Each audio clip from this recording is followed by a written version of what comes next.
4.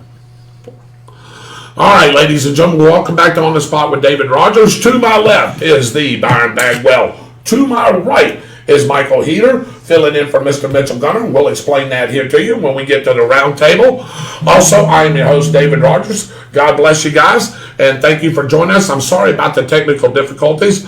Like always, there's something that goes on every show. Hey, it doesn't matter who you look at or who you ask. There's always some kind of technical difficulties that always happen somewhere or another. But great to have you along, Byron. We are, whichever.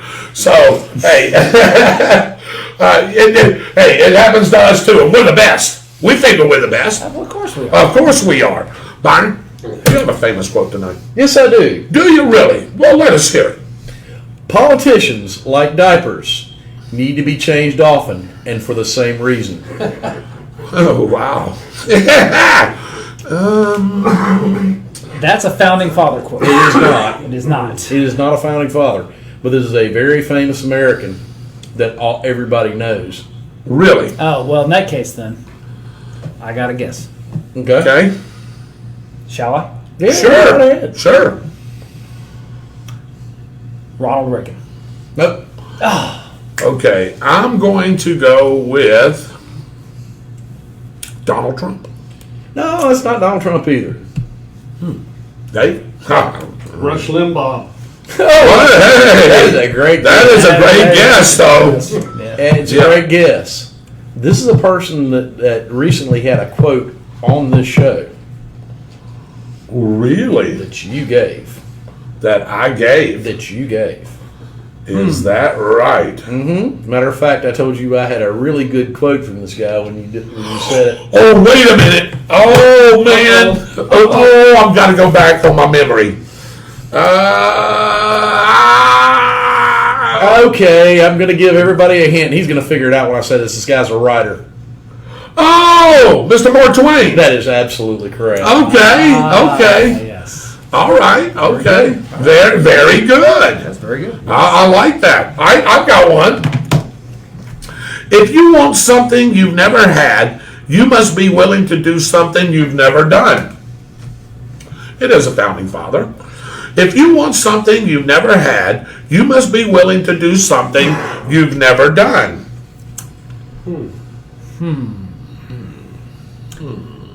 Shall I start off? Sure, why not? Thomas Jefferson. That's a very good guess. Benjamin Franklin. Nice guess. Why is something telling me this is Hamilton? That's a very nice guess, too. Well, I can tell you, one of you three gentlemen's got it right. It's either Hamilton or Franklin. No, okay. Mr. TJ. Sure is, Thomas Jefferson. Now I'm upset at myself. I know you are. Because he is my favorite. He is your favorite. And that's exactly right. So, anyway, that's great answers. There we go. All right. I like it. Well, let's move on. So, hey, don't go anywhere because here comes the round table right after this commercial break.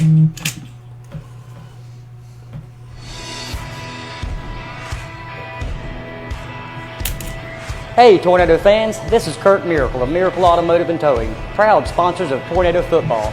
I want to welcome you to beautiful Stark, Florida at David Hurst Stadium, and thank you for letting us be a part of this community. We're here for more than your automotive and towing needs. We're here to be part of Tornado Country. Go Big Red!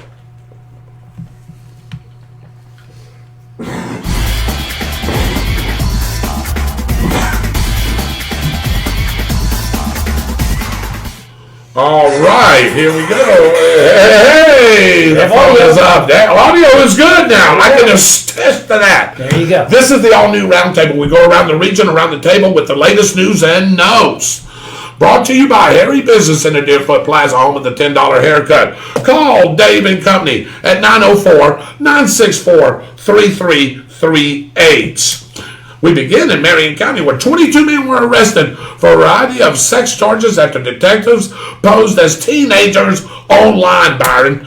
One of the arrested suspects is the son of an Ocala City Council member. How about that? Broke earlier today. Oh, my goodness. All right, what else you got, Mike? Hey, a Stark police officer is recovering with minor injuries after a traffic crash in Baker County. The officer was on his way to work early yesterday morning when he swerved to avoid a deer in the road and crashed into a culvert. No other vehicles were involved. He is expected to make a full recovery.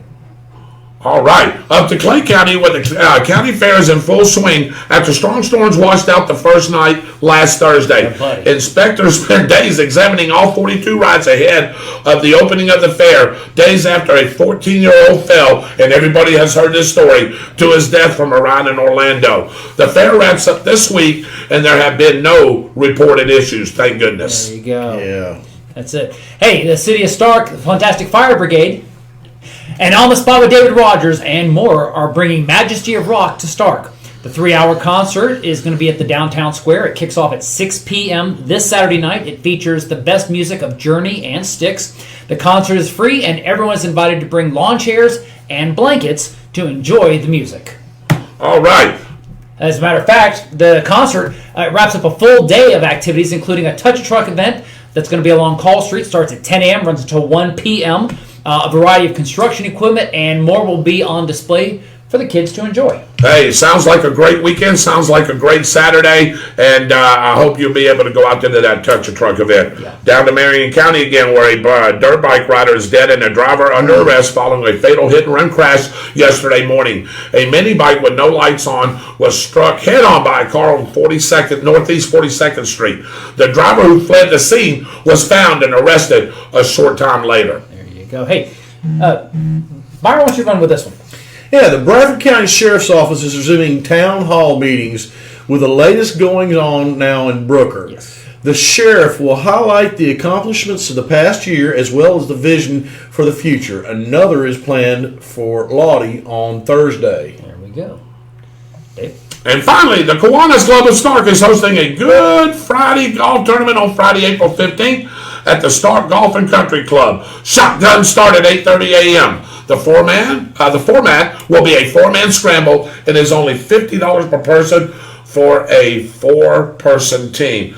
I would love to do this. I think so. That'd be pretty good. I tell you, I don't know, Byron. I don't know how your schedule is, Dave. I don't care if we win or not, man. It'd just be fun to go out there and hit some golf balls. Yeah. Wouldn't it? And for a great cause. So, hey, on the spot, babe, join this little deal. Kick out of that. Oh, well, really good. I can just imagine what our total score would be. Oh, yeah. So, all right. Now, here's your weather forecast from Austin Stevens Weather Service.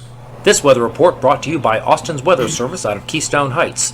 Find Austin's Weather Service on Facebook and have a detailed local forecast sent right to you.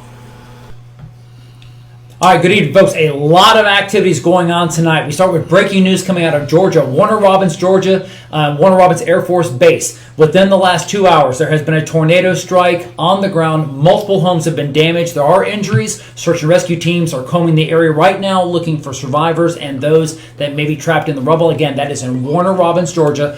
That frontal boundary is making its way into our area. Southern Georgia is under a tornado watch. I expect that to be extended all the way out to the coastline. We could see some of our northernmost counties in Florida under a tornado watch later on. We'll have to see how that works out. First and foremost, though, let's take a look at the pollen. That's always the big number, and because it's everyone's favorite topic here, Byron and David, I'm looking for you tomorrow. 10.3 of oak pollen, 9.7 for Thursday, going into Friday. A little bit of a respite on Saturday because of some rain that's going to move through here. But honestly, oak pollen is bad this time of year. It's going to stay bad for the next few weeks. Unfortunately, it is what it is. Now, we talked about some of the changes. This is what I'm talking about. Severe weather alert for tonight.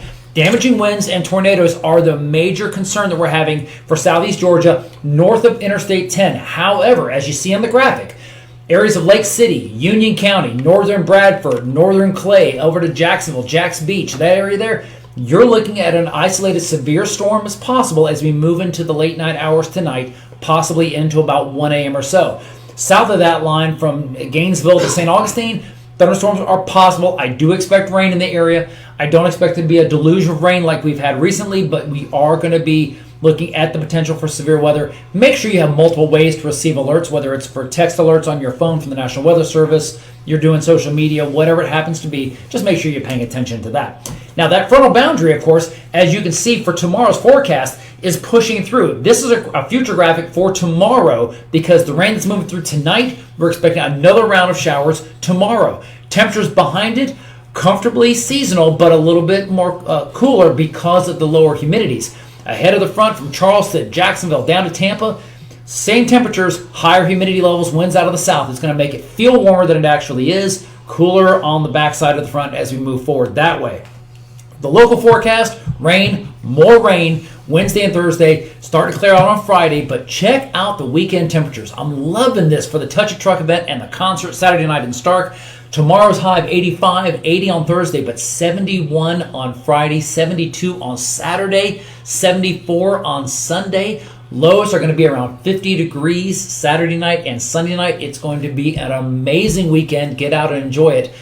Because we're looking at what's probably going to be one of the best weekends we've had in a while. It's unfortunate because, the fair took a flooding Yes, hit. it The did. Strawberry Festival took a flooding hit. Yeah. So we've been really cautious about this one. Yep. But next few weekends, there's a lot of activities going around the region. We'll stay on the spot with David Rodgers because we'll bring you up to speed on that one. But the Touch a Truck event is the big thing that we're worried about this weekend. Just as a quick recap, though, scattered strong to severe thunderstorms are possible across southeast Georgia tonight through this evening. Possibly moving into northeast Florida. Don't get too worked up over it. The primary concern is just going to be heavy rainfall, some hail possible now through midnight. We're looking at strong storms again tomorrow, Wednesday, across southeast Georgia, the I-10 corridor. We saw it on the graphic. Same thing there.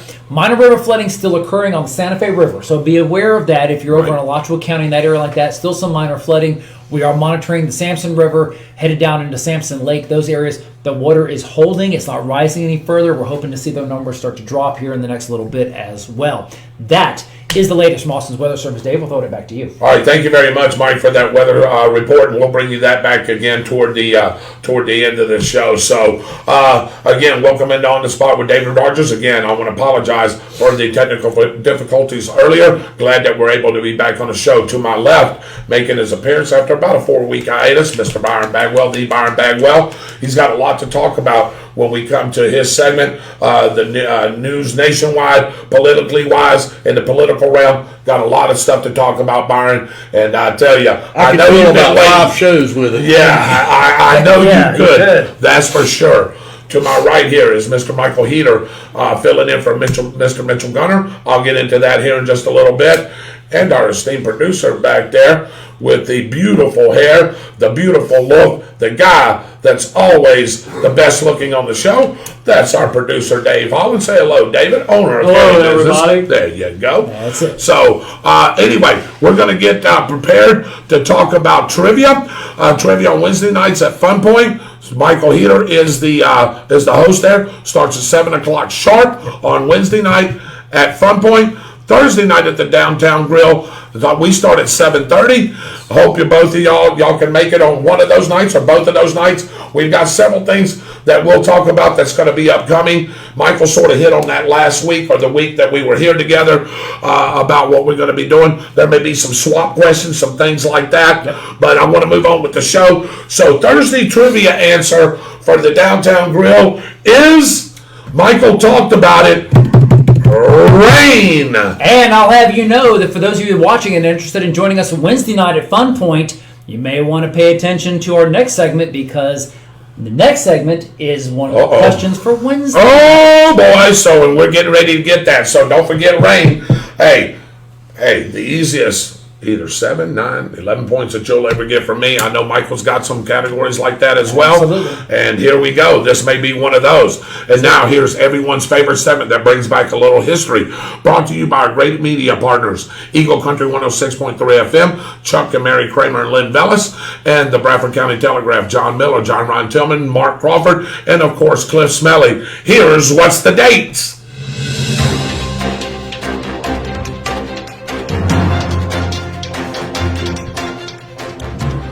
These are the headlines from the Bradford Telegraph during the first week of April in what year? Nonprofit opens site for second chances and start. No calls reported in toddler's death. Bradford rejects mining moratorium. And county trying to address declining fund balance. There you go. There we go. Was that April of 2016, April of 2017, or April of 2018? Again, nonprofit opens site for second chances and start. No calls reported in toddler's death. Bradford rejects mining moratorium, and county trying to address declining fund balance. First week of 2016, first week of 2017, first week of 2018. Before we get to that, Michael, I do want to ask you, Yep. Isn't it drawing time tonight? Yes, it is. And And do we want to do it next week? I think we need to do it next week. Okay. I dropped the ball and forgot the helmet, and we actually do have a winner. And I just gotta put the names. We have winners. I should say Right, winners for the month. I've got to put the names in the helmet. Bring the helmet in.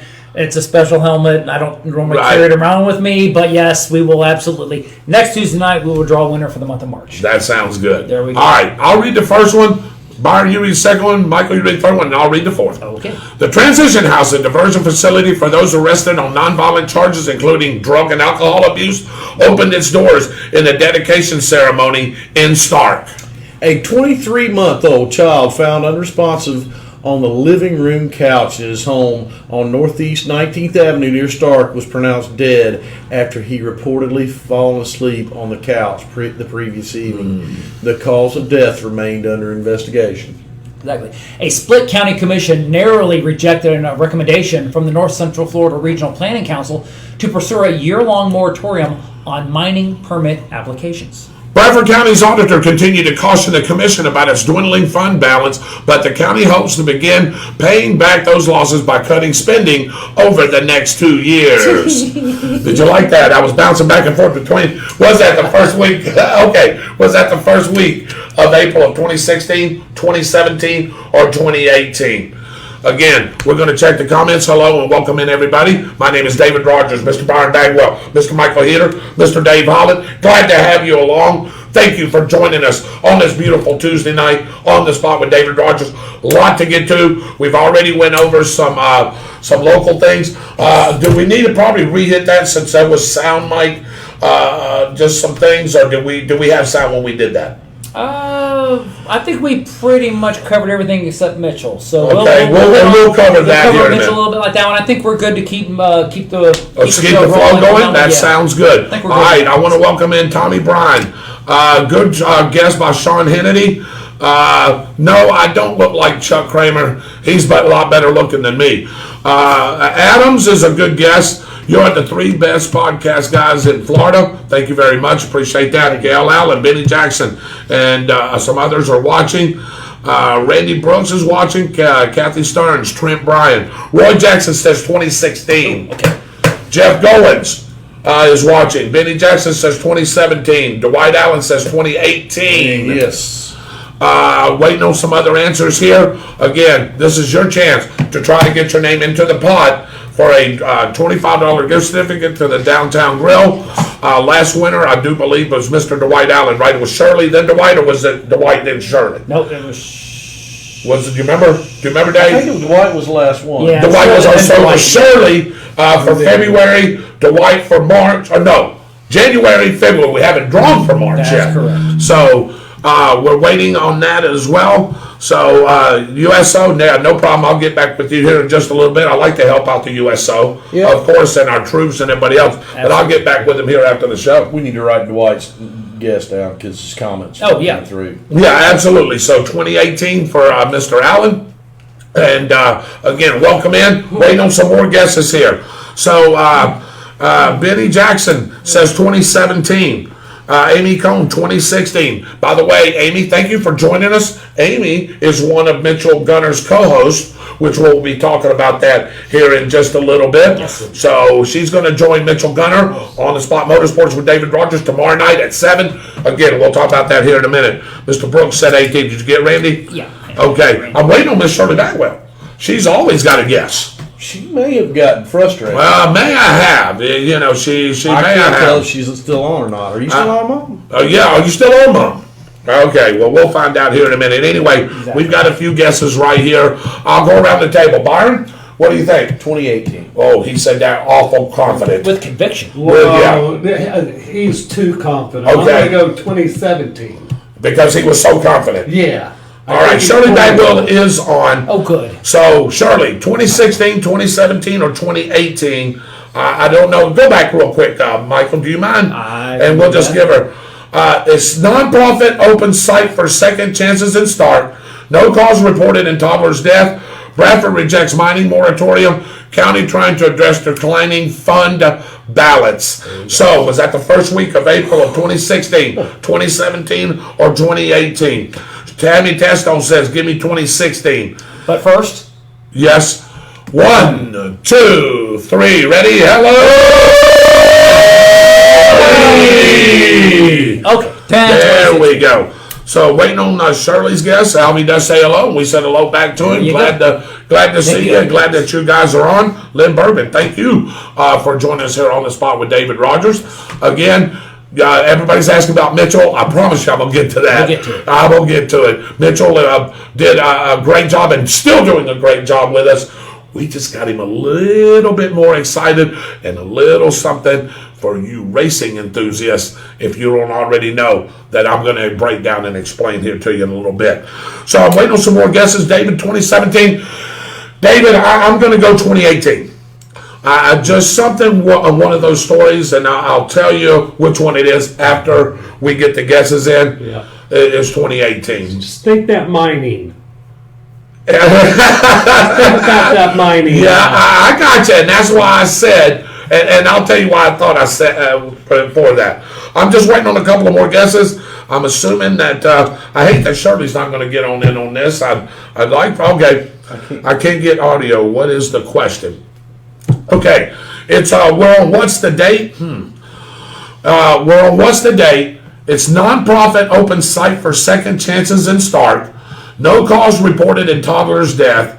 Bradford rejects mining moratorium, and county trying to address declining fund balance. Was that the first week of April of 2016, 2017, or 2018? You may want to you may want to check your volume, check your settings, check your volume, and make sure. So we got good sound here. So absolutely, we did have an issue at the beginning of this, but we figured that out now, and we're moving on. So I guess while we're waiting just on a couple of more, might as well get on the Mitchell Gunner thing and let's move on from there, yeah, right? might as well, sure. Okay, Yeah. so anyway, for everybody that didn't hear because we had audio issues or whatever reason, Mr. Mitchell Gunner will no longer be joining us full-time here on the spot with David Rodgers.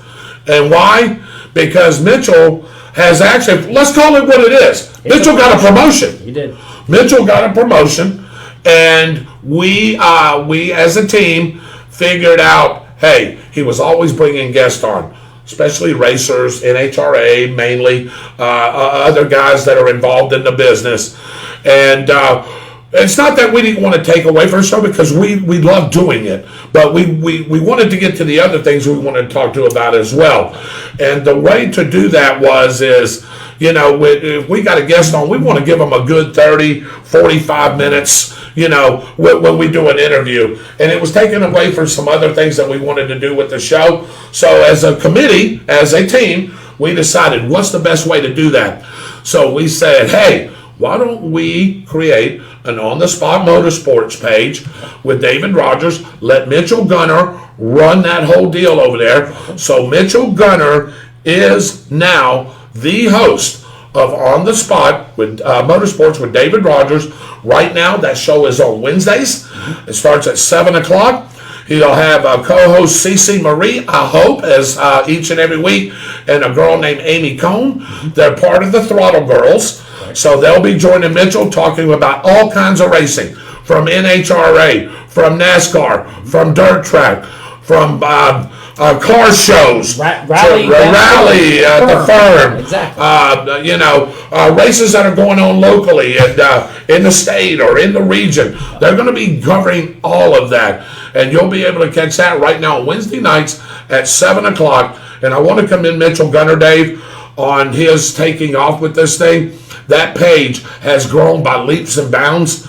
It has actually taken off a lot more than our page did when we was first starting to get going, because Mitchell has put a lot of time and a lot of effort and a lot of things together on that page to attract that type of personnel and those type of viewers to watch that show. Anybody that's interested in motorsports, this is the show that you want to come to. I know sometimes you can't catch Wes Buck or Joe Costello on their shows. You'll be able to catch Mitchell Gunner on Wednesday nights at 7 o'clock. And again, that page has jumped tremendously. A lot of articles that he puts on there is getting a lot of views. And those shows are intertwined now. Don't get us wrong now. We're not separating anything. The shows are linked and intertwined. And again, Mitchell is just taking over that and taking that ball and running. And I want to commend you, Mitchell, on this effort. Again, I was skeptical. I'll say it. And I told you that. He said the same thing. I don't know how Byron felt. I knew it would take off, but I just didn't think it would take off this quick. And within the last month, this thing has blown wide open. I mean, viewers he went from getting a quick 400, then he stalemated a little bit. Remember, from 4 to 5, man, it was 2 to 3 weeks. Then he put some things out there on that page, and bam, it went from 450 to over 640 followers on that page in a week to 2 week period. Exactly. That is phenomenal. Yeah. Numbers are up, even for our show, because of the way they're linked. So when people like On the Spot Motorsports with David Rodgers, they're clicking and liking us. Exactly. We're up 373%. Where do you get numbers like that? Between a month's period, we reached and people viewed 45,000 people. Let's call it what it is, 44 and some change. 45,000 people in a month. Are you kidding me? That's more than the population of Bradford County. So you know what that tells me? A couple of things. Michael, Dave, Byron, tell me if you agree. Number one, when they're liking On the Spot Motorsports with David Rodgers and or us, it's being shared. So somebody's liking it and go, oh my God, look at that, there's a motorsports show. So they're sharing it to somebody else, sharing somebody else. I've seen names on here, Michael, Byron, I've never heard of. Who is this? I have to ask Mitchell, who is that? It's new viewers. Mitchell don't even know them. They're starting to come along. So I think we have a wonderful product there. Mitchell will be joining us at times. Oh, yeah. We're going to be joining him. Yeah. So Byron may co-host with him one night. Byron may come on. Michael may come on. The only thing with Michael is it interferes with the trivia that he does. But hey, if we go to another night or whatever, you may be able to come on. No, I got a better idea. Mitchell, come to a live show at Fun Point. Play trivia. Do motorsports. It's perfect. Yeah. Anyway, that won't work. So keep doing what you're doing because we need the studio. Not against Fun Point. We need that studio background. Yeah, with all the cars. That's true. It's a nice setup. It really it really is. Y'all are going to enjoy it. So when y'all see it tomorrow night, you're going to get a kick out of it. We did our first kickoff show last week. Yeah. We got several viewers, and I think you even told me, Dave, that the numbers were up even from that show after that it's been done. So I'm waiting on Mitchell to officially go live. I want to watch it tomorrow. I just want to sit back and watch and see how that goes. He's using StreamYard, by the way, which is working perfect for him. He can bring guests on, different things like that. So that'll be coming from Mitchell's home tomorrow, 7 o'clock. So again, Mitchell's here. He's here. He's here. Yeah, he's just doing his own thing. I'm just filling in. No, you're going to be filling in quite a bit because he's going to be for the buffet, folks. Where is the buffet? Yeah, I hear you. Yeah, I still can't get audio. What is the question? Oh, David Diaz says 2016. He says total yes. Okay. Right. So check your volume on. She says it's all the way up. Mitchell Gunner says we will have pro stock racer Christian Cadera on Wednesday, April the 13th. He was runner-up in the four wide nationals in Las Vegas. So he's got a guest coming up. Very nice. On April the 13th. Byron told her try. Okay. Mitchell, you're welcome, man. Hey, accolades are deserved where it's deserved. I'd like to give props to everybody that is involved. You guys are a very big part of the team. Look, man, I'm just a mouthpiece that runs my mouth. These guys are the ones that put that stuff together. You know what I'm saying? So I know that Dave always, you can't, no. Hey, this is about all of us, man. And it's all about moving us forward, and we're seeing it in the numbers. All right. Janet Roll is on. Let me see.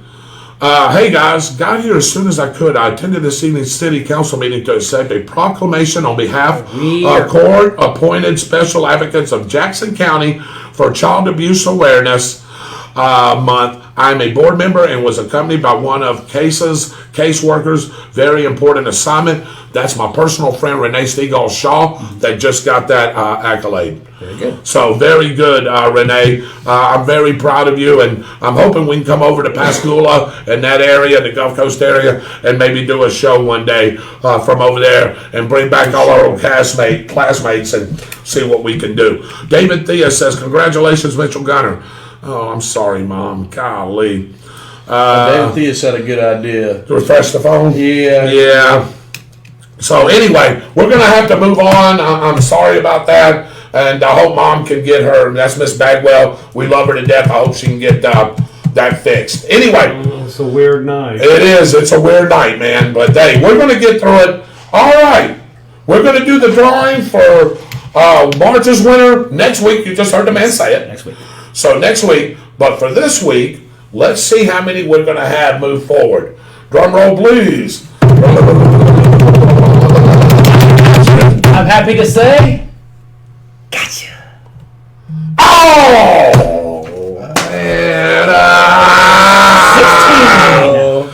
April 2016. We did have one, though, didn't we? Yes, we actually had a couple. Yeah, we actually had a couple. So y'all's name, David Theus, said 2016. You'll be moving on. Tammy Testone, 2016. Yep. Amy Cohn, the host of With Mitchell Gunner, she's eligible.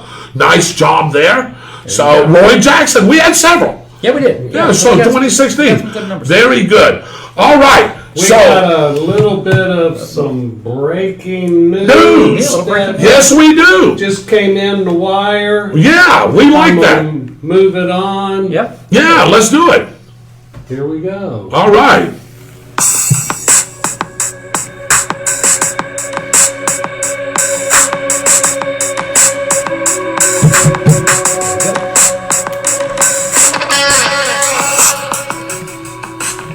Dave, can we replay that back just a bit? I was trying to mess here with my phone here. Let us do that again, because we want to break it right here. A fresh face for 2022. Look at there, ladies and gentlemen. We had to bring it back to you.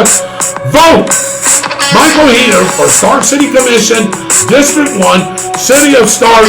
Congratulations, Michael, on putting your name in for the hat and running.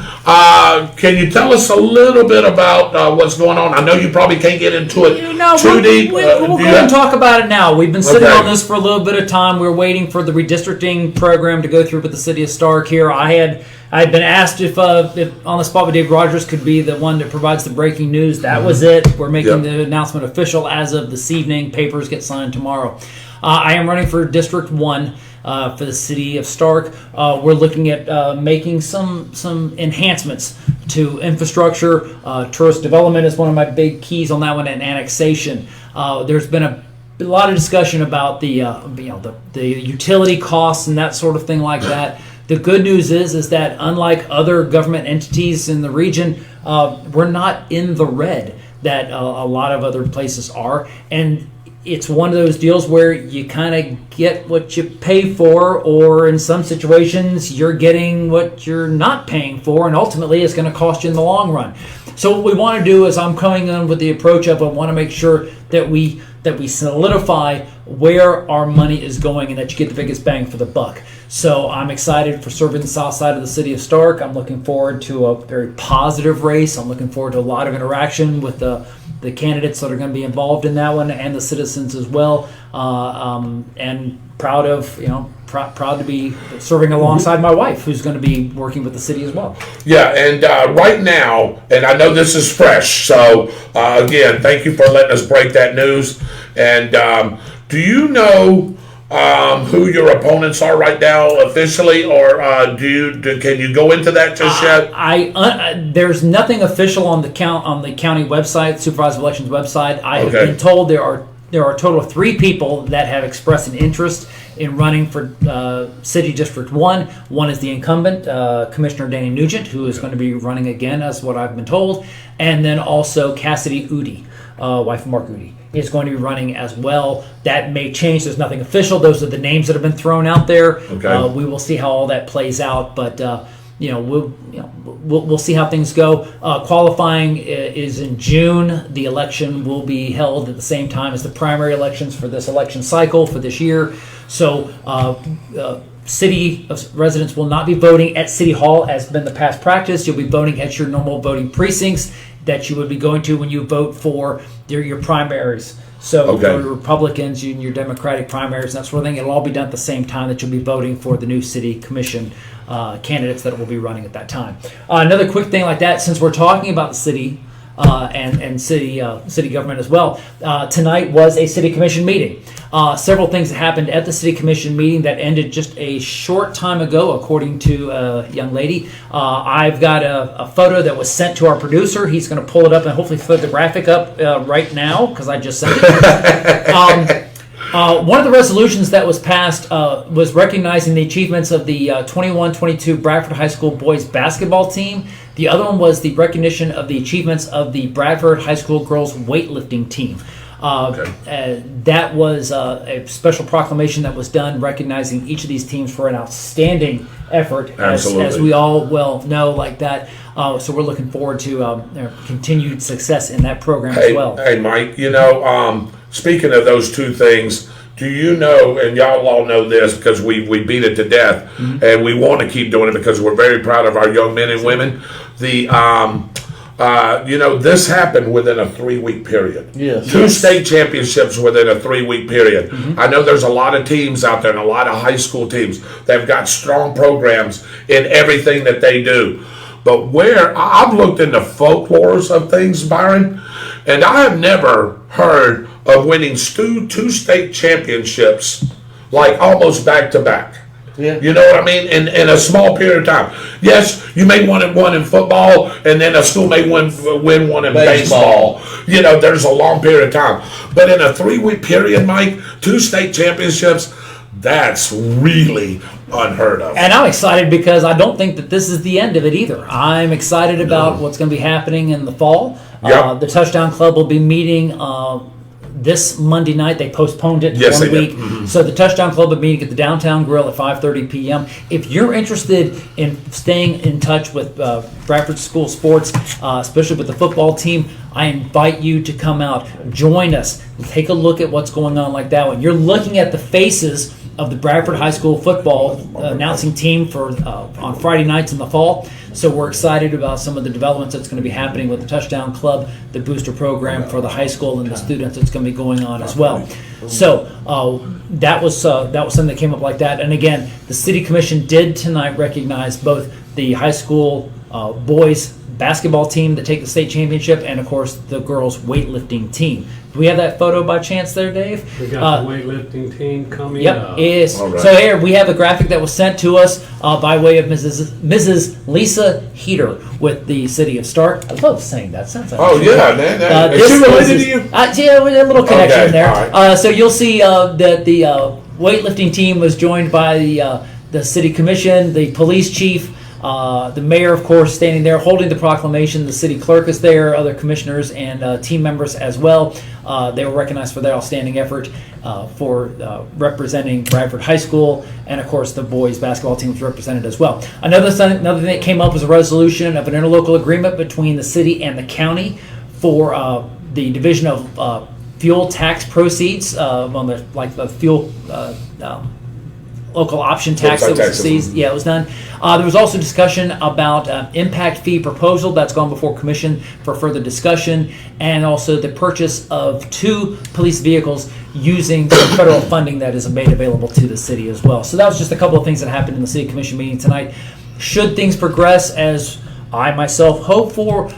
Excited about the possibilities of having be able to bring you information on what's going on in the city. Speaking of, real quick update on the city. The detour for State Road 100 going east towards Keystone Heights remains in effect. Will be in effect for probably the next 6 to 8 months for oversized vehicles, as the overpass support beams are going in here, and the eventual overpass going in as well. We're excited about that one. There's also been some talk at the city manager's office of several special events that they are planning. A July 3rd celebration is being discussed. That'll be a Sunday night. They're looking at the possibility of having somebody sponsor a really nice fireworks show. It'll be something great for the city of Stark, Bradford County. We don't really do a whole lot for that because you've got Art Country Day in Keystone Heights. You've got the city of Alachua, Gainesville, Union does something as well. They're talking about doing something on July 3rd, not July 4th. We'll have to see how that plays out. I'm doing that as well. So also, to add to this right here, I did hear from Mr. Mitchell Gunner, and you probably heard as well, and great notes here. They are on that particular ballot as well. They are going to put about the tax fee on the electric through Clay Electric, the franchise fee. For the franchise fee. Thank you, Mike. The franchise fee will be on the ballot on the next election. So that'll be this fall. Yeah, that'll be this fall. So make sure that you understand and go to all these workshops that are happening. Yes. Because if you don't understand this, you may be voting for something that you don't want to vote for. So make sure you understand. Maybe a little bit of clarification about a franchise fee from Clay Electric. Yes. What are we exactly are we talking about? So go ahead. So here's the thing about it. Franchise fees are fees that are assessed by utility companies for the unincorporated areas of counties. Franchise fees already exist for municipalities that use that service. The city of Stark does not have a franchise fee because the city purchases and provides its own electrical service. You pay a franchise fee as part of the package deal for the city of Stark. Right. It's no different than any other city. As a matter of fact, the city of Stark is on the low end. The city of Hampton's franchise fee is 4 times what the city of Stark's would be, and it's even higher when you get into the city of Gainesville because of GRU. So it just kind of depends. A franchise fee for the unincorporated areas of Bradford County means that there would be a percentage still to be determined. Could be 2%, could be 3%. Right, that's the number they're talking about. Right. That would be added onto your electric bill that helps provide for infrastructure. That includes services that are provided by the county that would go in supporting of the utility service. In other words, public safety and other areas like that. Correct. This is an opportunity for government, and I know there's been a lot of Billy Rayburg discussion points like that it's a tax. It's technically not, and I'm not going to get into the grass and the weeds of it. No, because we could talk about this all night. This is going on all night long. But a franchise fee is simply it's a fee assessed for the unincorporated areas, therefore giving it parity to those that live in municipalities. Brooker, Hampton, the city of Keystone Heights has it. City of Lottie has. They already pay franchise fees. This was a discussion for the unincorporated areas of the county. That's what that's for. Yeah, that's a good explanation and very well. So, So you're basically talking about a fee for Clay Electric to provide electricity. Through Clay Electric. Let's make that clear. Through Clay Electric. Let's to cut the city, to the county, Bradford County. That's correct. To provide electricity for its citizens. So here's not exactly. So here's the thing about it. Let's cut through all the red tape. Go ahead. I was waiting for you to do that. Let's just go ahead and cut through all of the. It's the same thing when I did the discussion about fire rescue. Let's cut through all the politics of it and let's lay it down on the line. Here's the deal. Cities will have franchise fees established because they use that to augment the city's budgets. They've been doing it for a while. What have we been doing? Franchise fees assigned to the unincorporated areas is a way for the counties to augment their budgets. Thank you, Michael. I was going to say it, but Bradford County is maxed out at 10 mils. They are currently in a significant budget deficit. A franchise fee is. Let's call it a spade a spade. Let's call a spade a spade. A franchise fee would go into place to help recoup some of the money that's being spent. It's the same thing with impact fees. Now, there's discussion about impact fees going into effect. Down the road, again, we're still in the preliminary stages, but an impact fee targets new construction, and basically it weighs what is the impact of this new construction on public safety and on the infrastructure of the county. Impact fees are where, as my opinion only, there needs to be a greater focus, because that is where you really have where the rubber meets the road on that one. Franchise fees are for existing customers and future customers, but it is, as we've indicated, it is a way for unincorporated areas to now have parity with municipalities, because they are paying for the extra services that go back into the county that they provide. Yeah, and again, Michael called it like it was. He said, let's get through the chase, and I'll just go ahead and say this too. Hey, I told you that there's a $2 million hole, and Michael, you don't have to say anything, but this is a way to cut into that budget. I mean, into that deficit. Yeah. And they've got, hey, look, when you're in the hole, you got to get out of it, right?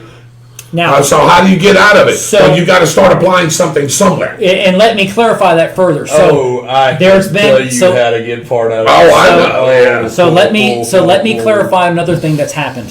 For those of you that may not be following up with this one of the major concerns that was expressed dealt with fire rescue, and I have made it abundantly clear that I am not a cheerleader for the Fire Rescue Administration. Everyone who knows that. However, again, if we're going to call a spade, absolutely. There are a lot of expenses that come with providing professional services. You've got emergency medical care, you've got fire rescue services. Now, are there ways that they could rectify this to possibly have an impact and save some money? Absolutely. Was that proposal, did it fall on deaf ears a while back and result in somebody getting kicked out of the fire department? Yes, it did.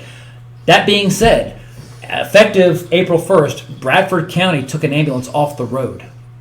There is now only 4 ambulances serving Bradford County, whereas last week there was 5. They have had to, if the ambulances are out of service and they're out of county and they're doing that one, they'll take a fire engine off the road, put that crew in a backup ambulance to run another calls if there's calls holding. But now you've taken away the fire engine that serves the southern and the western parts of Bradford County. If an ambulance is tied up on a call and there's nobody else available, the fire engine in Sampson City that services Brooker, Graham, Sampson City, that area like that is now out. The closest fire engine is the city of Stark or the fire engine in Theresa near Keystone Heights, a 20-minute response time. They've put themselves in a situation through no particular fault of an individual. It was more of a collective effort of, shall we say, kicking the can down the road for a number of years. It's unfortunate, but it's not that they are simply turning a deaf ear to this one. Each agency is responsible for taking steps to try to alleviate budget concerns. That's the best I can describe it. No. And you described that. I think that's about the best way you can do it. Is that they're all trying their best to rectify it. Let me ask Dave a question. When you went to the sheriff's meeting that night, I didn't get to watch that video fully. And by the way, great job in covering that. I know you wasn't feeling the best. That was great camera, great audio. Thank you for doing that for us and stepping up. Yes, sir. What were they? And Michael, you can get into this too a little bit. What were they talking about? Was Gordon talking about trying to help cut in some of his areas as well? Was that what that meeting was about? Gordon kind of laid out his budget. Okay, and that's what I wanted to spelled out his budget.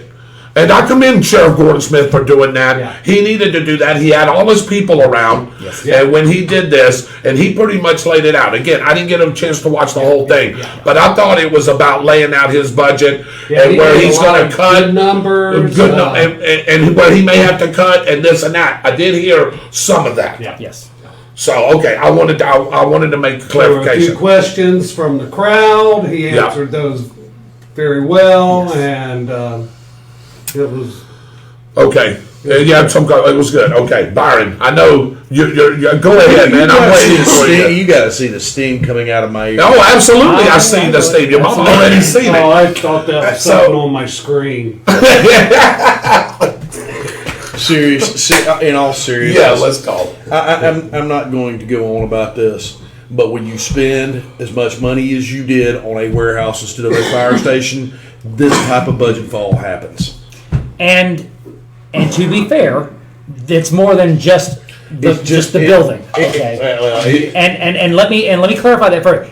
You're absolutely correct. Okay. Now, with that being said, you have to also understand that for years, a lot of things were less expensive. Fuel costs, maintenance costs, and here's the thing. Hold on a second. So let me clarify that.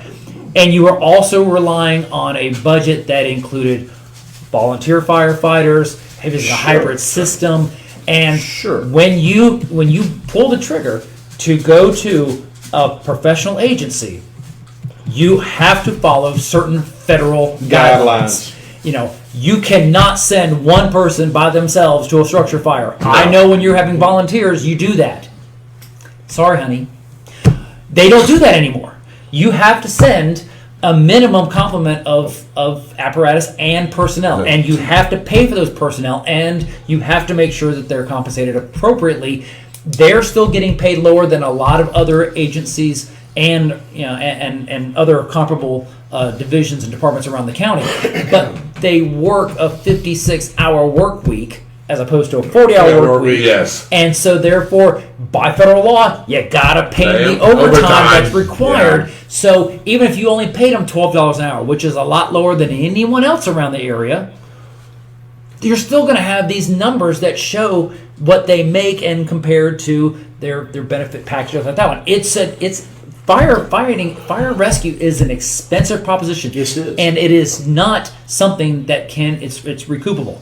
Public safety is a money pit. Always has been, always will be. You get a little bit of return with ambulance service because you can bill for services. You don't bill for your house on fire. That's just not how that works. No. So it is unfortunate.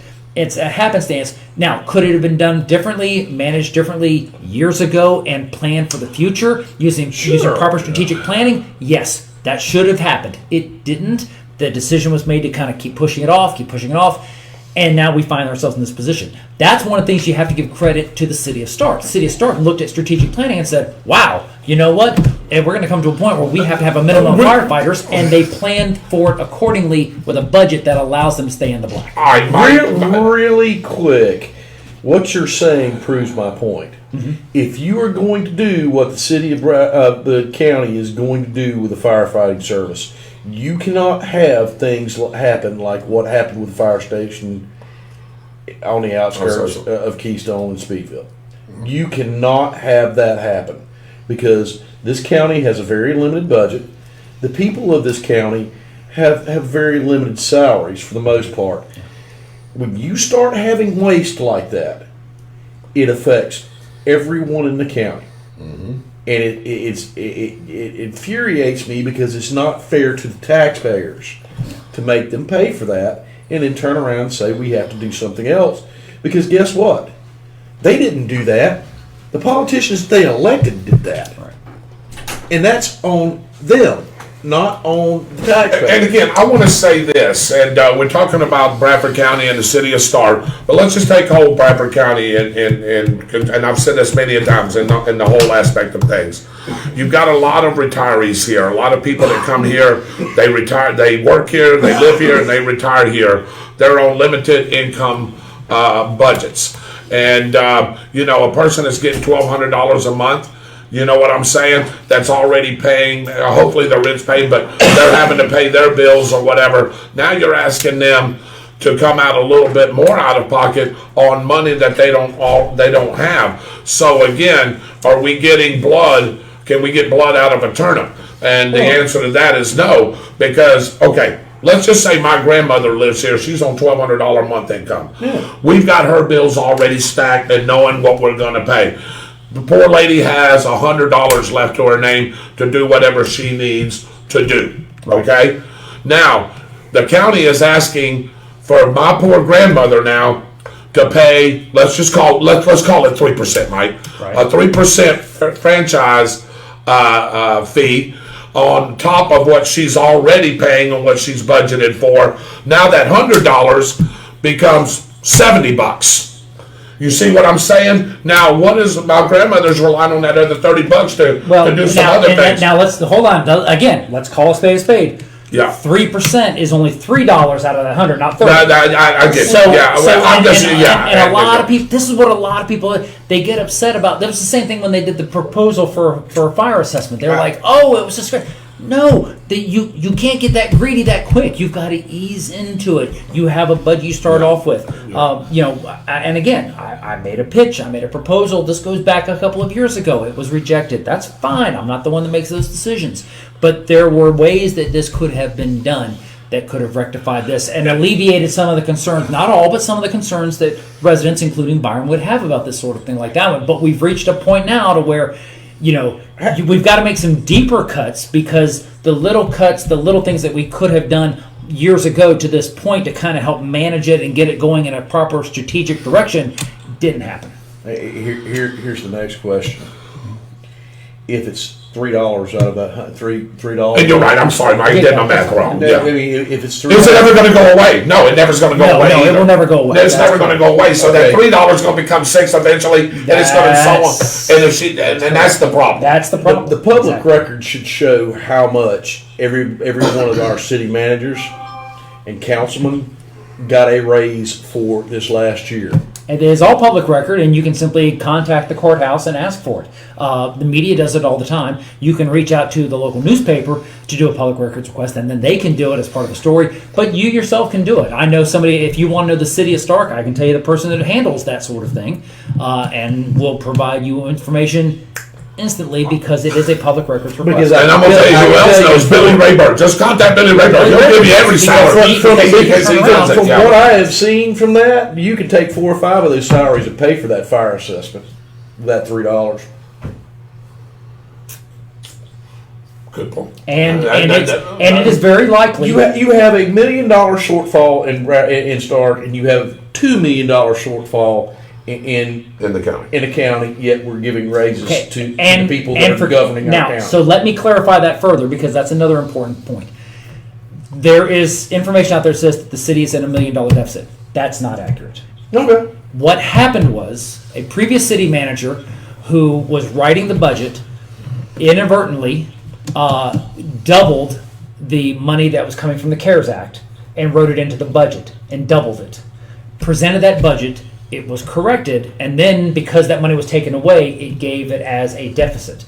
Truth be told, the city got this enormous surplus the year before, which didn't exist. So in a way, it works out. It still appears to be a deficit, but the city is not operating in a deficit because of the money that was budgeted through a clerical error by the previous administration. Do you know how much that we are in the black? If you say we're in the black, do you know that number? I can get that number for you. I know that the city as a whole is operating right at budget. We're in a deficit because of the wastewater treatment plant. And that was partial grant and partial loan, and so they're having to pay back on that one. Yeah. I can get those numbers and let you know, but I do know that the story of having this major deficit in the city is not accurate. It was a clerical error by the previous city manager. That we can get that, and we can show the numbers to show where the numbers are accurate. That information needs to be given to the people. Agreed. But at the same time, if you're having problems with the assessments, for the county's safety, seems like to me, and I can tell you if I was in one of those positions, I would say, I don't want that raise. I want it to be put towards fire assessments. Because guess what? That's saving the people of this county that I represent, that's saving their lives. Yeah. Or their mama's lives, daddies, grandparents. I want to read a couple of names, and we're getting hits on this. I knew this would be a topic. No. It's okay. That's sort of thing it's okay because we need to get this out. It's okay. Mitchell says, let's put it this way: the county's $2 million in the hole, which we've already said. They're trying to find a way to change it around. I agree. Chuck Smith, thank you.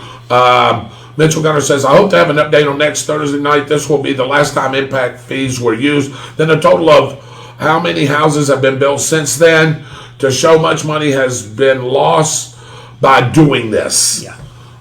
Mitchell, you're right on it. So yeah, and I knew you meant house there. So The good thing about what you're talking about with those fees is it actually does help cover the cost of different things. Sure. The bad thing about that fee is if I'm building a $100,000 home and there's a $60,000 impact fee on that house, Well, and again, and I make let's be accurate about it. $30,000 a year. I'm not saying that's what it's going to be. It would be no. you're just using a math reference. You're just using a math reference because that's pretty close to what Clay County charges people for that. Right, yes, exactly. And Clay is a little bit different because it's a more urban aspect of it, and the tax base is a lot higher. That being said, though, it's not that much of a stretch. However, there is so much development that's coming to Bradford County. The next 5 years, the city of Stark and Bradford County is going to see a significant increase because the bedroom community aspect that you've seen in Middleburg, that you've seen in Lake Asbury, that you have seen headed out to Penny Farms, those areas are becoming more populated. They're becoming more urbanized, and the people that live there moved to those areas because they wanted the rural bedroom community, quiet, nestled in the woods concept. So you're going to see a lot of people moving to Bradford County because they're trying to get away from the urban sprawl that's developing in Northeast Florida. So don't be surprised to see this construction. This is the reason why I think impact fees are a critical component in where we move forward in strategic planning, because if you don't do it, you're losing out on millions of dollars in potential revenue. Yeah, I agree. Eddie Siegman, thank you for joining us. David Thea says, it's challenging. No free lunch. That's it. David, thank you. Here's a suggestion that nobody's probably thought of. How about using it on a sliding scale for people's income? And that's what I was going to get to it. I was hoping Michael would bring that up. If a person makes $30,000 a year and they want to build a home of their own, they shouldn't be taxed what somebody that's making a six-figure salary. Okay, and that's fine, except for one small problem. Impact fees are based on the value of the property. You can't assign a sliding scale just because I don't have as much of an income as Dave Rodgers or as you. If I make $30,000 a year and you're making $60,000 a year, and we're building the same value of property home, then why am I having to pay the same thing you are? It's based on the value of the property, not on the sliding scale of income. Yeah. Because income can change. You get laid off, I get a promotion, all of a sudden the roles could be potentially switched. So it's based on the values, not on potential income. I do understand. Yeah. I do understand that. I'm playing devil's advocate. But it's a great point. It brings up a good point, though, because are there other ways, are there more creative ways in the strategic planning concept that allow us to do this? Is there a way that we could sit down and go, you know what, Bagwell's right. You know, if Joseph and Dolores Schmuckatelli are making $35,000 a year as a married couple, friends of mine, and and then Clovis P. Diddlewiddle over across the way here they own 500 acres of land that butts up into out in the end of the county. Really? They have cattle, they have this sort of thing like that one. They have money, but they decide that they're going to be frugal and they're going to build a house they're going to build a 2,000 square foot house the same size as the Schmuckatellis making $35,000 a year. Is it fair for them to pay the same amount? Should they make more? It goes back to the federal government. Are you going to tax the rich? If so, how are you going to do it? Are you going to do it on a sliding scale, which would work if it was practiced, but it's not? The IRS definitely uses a scale like that. Indeed, they do. The question is that something I'll tell that you how would you can fix benefit this the whole residents thing. here? I'm going to tell you how you can fix this whole thing. I've heard Byron say it 55,000 times, and I'm surprised he hadn't said it tonight. The Fair Tax Act. Holy cow! You talking about stripping all of the politicians' power completely away from them. Completely and utterly away from that. No, well, you could actually implement the fair tax in a local community, and it would actually work well. It wouldn't work as well as it would on a national scale, but it would work. Yeah. It's the most studied piece of tax legislation ever, and it will work. But when you do that, all of a sudden, the politicians lose power. Yeah, Right. completely, And that's, yes. completely lose their power from that. Right. And they're going to be forced to do what they're supposed to do anyway, which is serve the people, which is why back to fair tax. Eddie Sigmund's on. Shirley, thank you so much for that. I appreciate it. We're just trying to help out. We're trying to figure out how we can help this whole thing out. Right. Josh Griffiths, by the way, he's going to be playing at Jackson State. Josh Griffiths. Oh, really? Yeah, he left there. Yeah, so he's going to be playing up there with Dion. I believe the last time we did impact fees were in 2012, Mitchell says. He said, Michael, does that sound about right? That is correct, yes. Dave Holland Jr.'s on. Date this. Economics of scale. Bradford needs more job creators, more working folks, higher tax base with increased wages and property values. Bradford is trying to fund needed services with finite economies of scale, be a small business friendly community, and bring job creators. And he's spot on. David Theus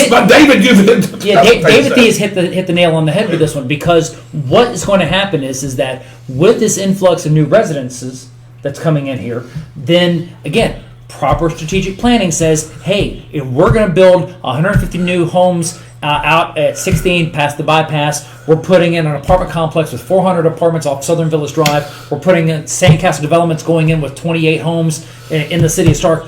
What can we do to promote businesses to come to Bradford, to hire the people that are moving to this county? That's part of strategic planning. And that's the key to doing exactly what he just said. Yeah. You have to have the businesses that will come here, and you have to make it a business-friendly environment. Exactly right. To get them here. Yes. You know, Mitchell brings up a good point. So he says, David, for 10 years we have lost tax revenue on impact fees? Yes, we have. The answer is yes.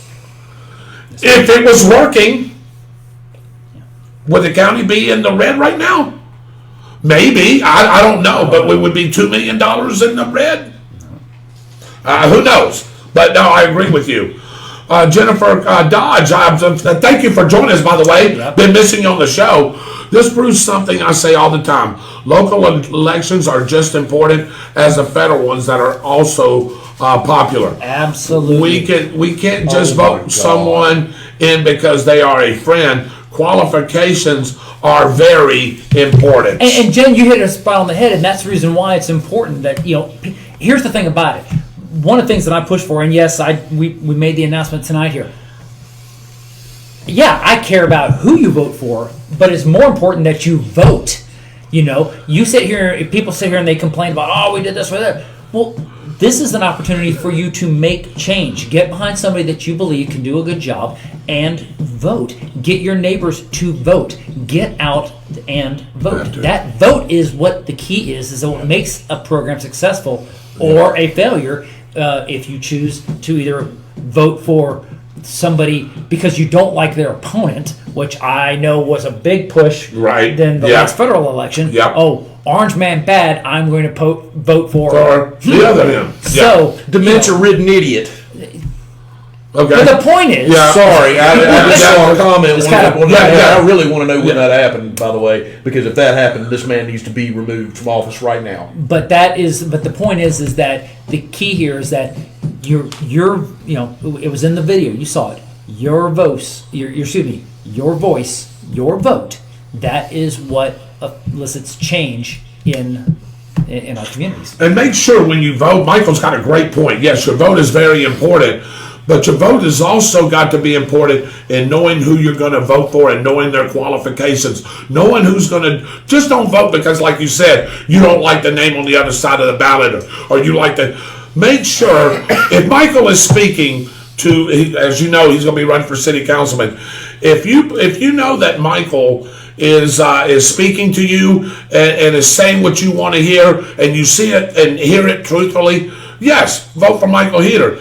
If you don't, make sure you listen to the other candidate and make sure that he's saying or she's saying what you want. Just because you didn't like what Michael Heater said, don't go and go, okay, I'm going to vote for candidate B. No, make sure candidate B is saying and doing the things that you want them to do. And I agree with what Michael said. Before I say this, please do not take offense at this, Michael.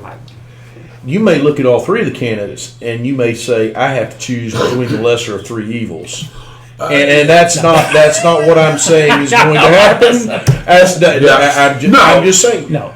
But go vote. Yeah. Because if you don't vote, you don't have a voice. Your voice is not heard. Now, I don't agree with the fact that you have no right to say anything because we have freedom of speech. That's correct. But your voice was not heard at the ballot box, and that is so important. And it's so wrong, and very wrong. And if you have a question about any candidate in any district, ask. Yes. If there's a candidate, if you go to a city commission meeting, you go to a county commission meeting, and they won't answer your question, then you have to ask yourself, what are they hiding?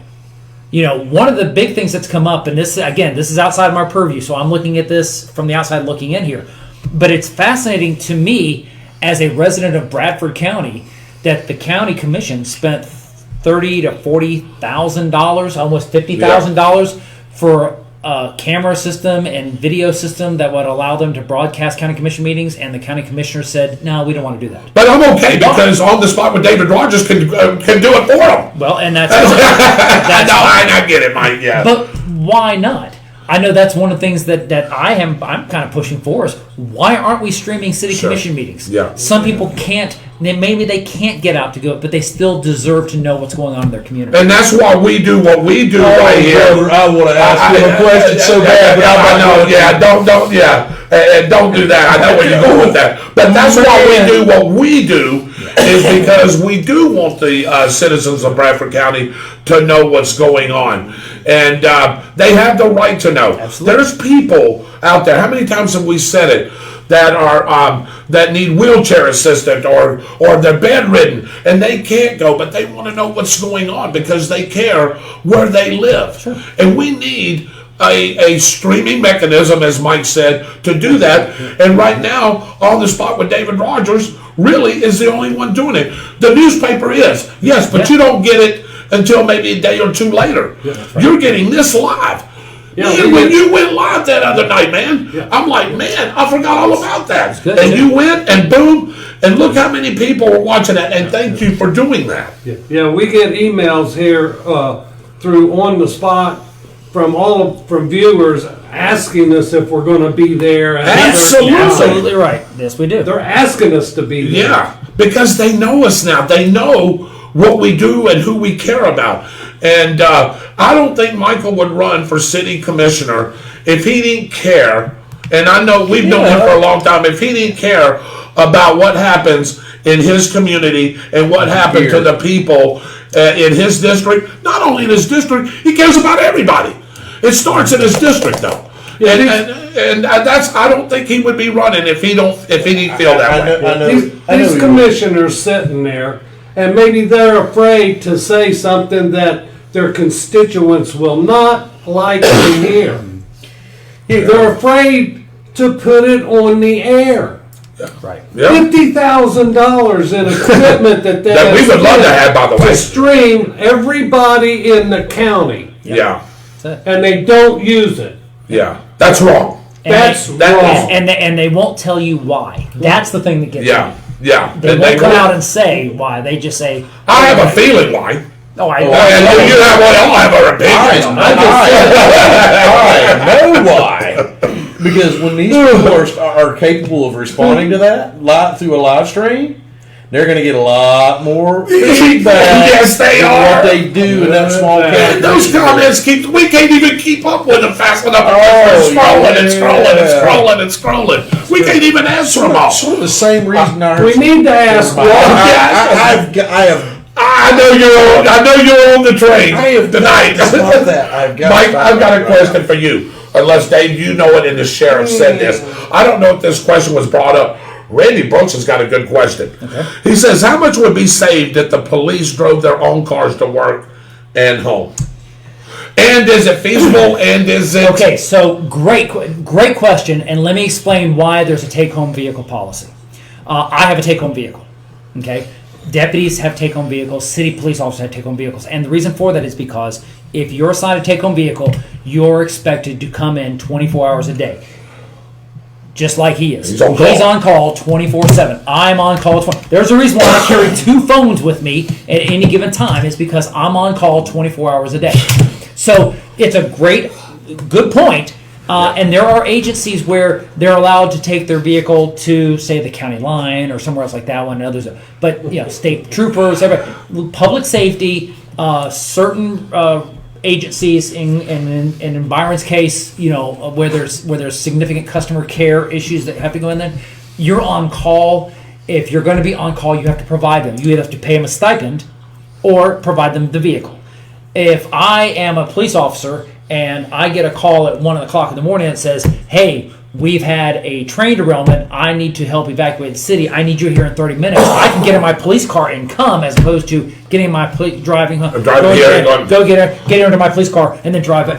So it's a policy that allows them. It helps. It does help give them a little bit of a little extra boost. So to speak. Incentive. It's an incentive, but it's also because you have to be. If you're on call for 24 hours a day, then you are on call even if you're off duty, and that's part of the reason you're expected to go when they call you. Correct. It's exactly. I mean, that within reason. Sure. Was there an insurance liability thing in that too?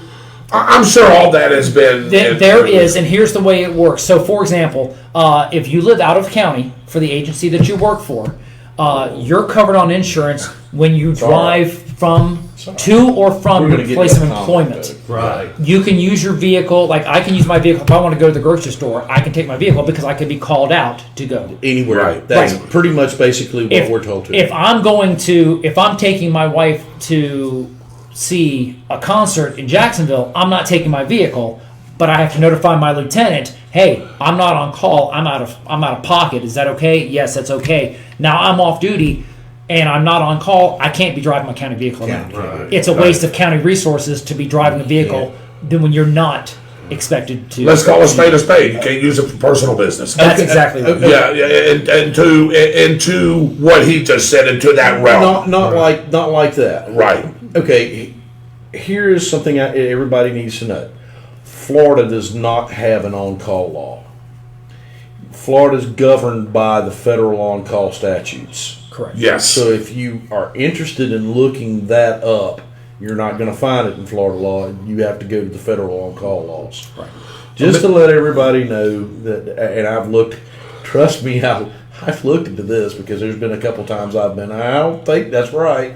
And that's another story. I want to get to some of these comments, man. I didn't think that this was going to go this way tonight, but I'm going to tell you, it was a good topic. We have a lot of viewers on. People want to know answers. Absolutely. We're trying to give it to the best we can. Byron, I'm sorry, but I know we're going to get to that comment. That comment, we will. Is going away because my Hunter Biden spew for tonight just went straight out of the window, because if that's true and that fool wrote that order, they need to kick him out right now. And we're going to get to that in a minute. Yeah, get to that, yeah. So I got shot down every time I bring it up. That's Mitchell Gunner, Kenny Miracle. Thank you for joining us. David Theus. It's a process and philosophy that needs to be embraced, guys, long term. It's not going to be a quick fix. That's correct. And I agree with that. That's correct. Roy Jackson, go UConn. Well, too bad they've become in second place to the South Carolina Lady Gamecocks. Yes. So there's your UConn. See ya.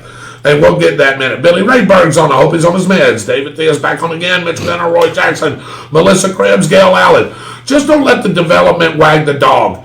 You still must be good stewards. Okay, and if I may, real quick. Yeah. Great point.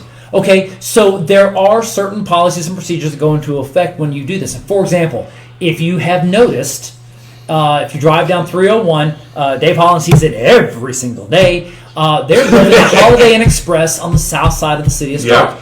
Yep. Technically, it's not in the city. Nope. However, it is going to be like a 3-story, but it is not some multi-story high-rise, stick out like a sore thumb thing. It's not the Taj Mahal? It is not, surprisingly. I know. Okay. Lincoln City. It's. I'm shocked. But the point is that there is, they're going to do construction.